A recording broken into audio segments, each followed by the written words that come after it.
जन्म उत्सवमा उपस्थित हुनुहुने सम्पूर्ण धर्ममित्रहरूलाई ट्रस्टीले भन्न चाहन्छु। सर्वप्रथम अब मैले के भन्न खोजेँ भन्दाखेरि हाम्रो रेम्बोर्चेज्यू हुनुहुन्छ, हाम्रो लागि मणिरत्न हो, गुरु पल्दिन्छ बेलामा रेम्बोर्चे भनेर हामीले पाठ गर्छौँ नि। त्यही अनुरूप गुरु भनेको एउटा अमूल्य रत्न हो है। हामीले अरूले जस्तो साधारण मान्छेहरूले जस्तो कहिले सोच्नु हुँदैन प्लिज। हामीले मैले यहाँ खाता अघि नै 2टा ल्याएको थिएँ। किन भन्दाखेरि म पनि अरू ठाउँमा गएर देखेको हो हैन।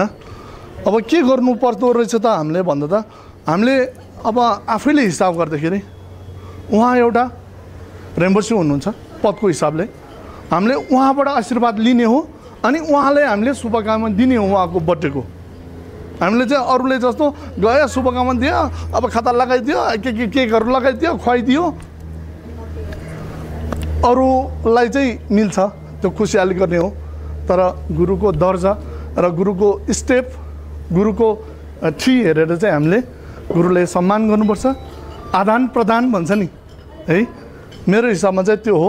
हामीले जुनै ठाउँमा आज हाम्रै आफ्नै रेम्बोर्चे भएर रेम्बोर्चेले त्यति अब माइन्ड गर्नुहुन्न। अब टिबेटन रेम्बोर्चेहरू होइन, अलि जुन अरू भनौँ न हाम्रो नेपालको भाषाले भनौँ न, जात भनौँ न, अरू गुरुहरू भेट्दाखेरि अलिकति चित्त दुखाउँछ कि यो हुँदैन के हो।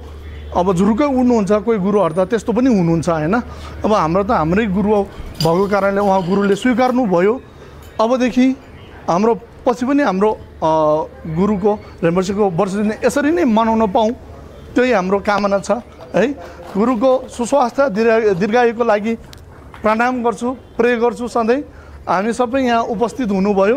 आइन्दा हामीले गर्दाखेरि चाहिँ गुरुबाट हामीले आशीर्वाद लिने हो र गुरुलाई हामीले उहाँको बर्थडे स्वरूप शुभकामना आफूले जति सक्छ गुरु दक्षिणा भनेर, गुरु युनफुल मेडल भनेर गुरुलाई हामीले जति सक्छ चढाउने हो है।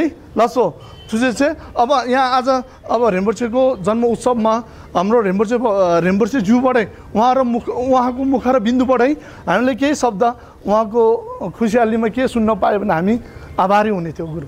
लसो।